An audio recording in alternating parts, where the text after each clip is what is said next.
let's say Stan Lee is the head of a sports team made up of all of his creations. Spider-Man, Thor, Iron Man, etc. Well, what do you mean, etc.? You could have mentioned them, but all right, we'll go with etc. So, you have to trade one of your characters to distinguish competition, DC, for one of their characters.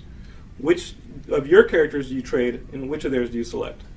Trade one of the Marvel characters, one of the ones I helped to create, with, the DC characters?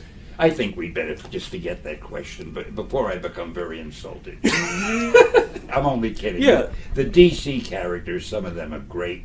I wish I had created them, but there's no way I would trade mine for theirs. People often ask me, which of the DC characters would I have liked to have written? And it really doesn't matter to me, because I like writing anything. I think if I had done Superman, I would have done him differently. I would have made him more vulnerable. I think the idea of being able to do anything makes you a little uninteresting. When Superman flies, he has no visible means of propulsion. He just goes like this. They said he was able to leap over tall buildings with a single bound. They never said he could fly with no means of propulsion. Take Marvel.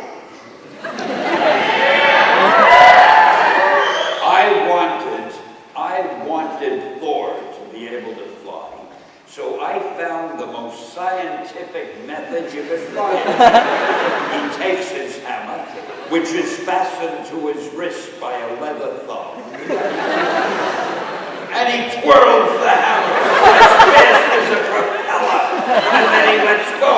Well, the hammer goes flying. He's attached to it. He goes flying. I'll tell you a funny thing about them, though, to give you an idea of how creative and imaginative they are. When we started with the superheroes, we were called Atlas Comics. And after the Fantastic Four and Spider-Man and the X-Men, and I saw that we were onto something, I said, we ought to change our name. We ought to get a great name that would represent the company the way it is now. So after thinking a while, I came up with Marvel Comics. Now, DC. They were called National Comics years ago. And when we changed our name to Marvel, some genius over at National Comics said, hey, we ought to change our name too. So we became Marvel. And what did they change their name to?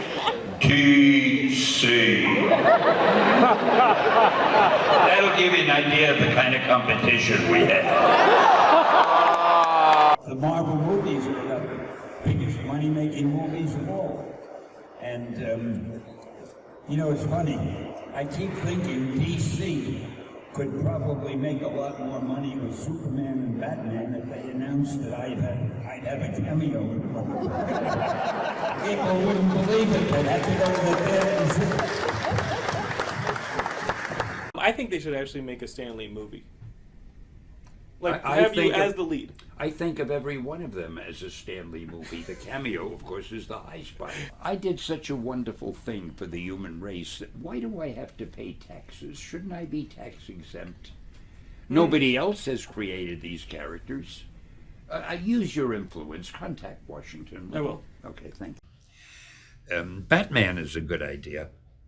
It's interesting, the writer of Batman, the fellow who created Batman, Bob Kane, was a friend of mine.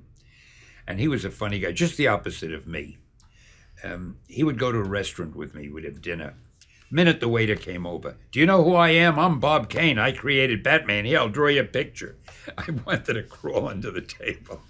I would never say anything like that. I heard a rumor that you were very popular with the ladies. Isn't everybody? No, I mean, I thought it was natural. Excelsior!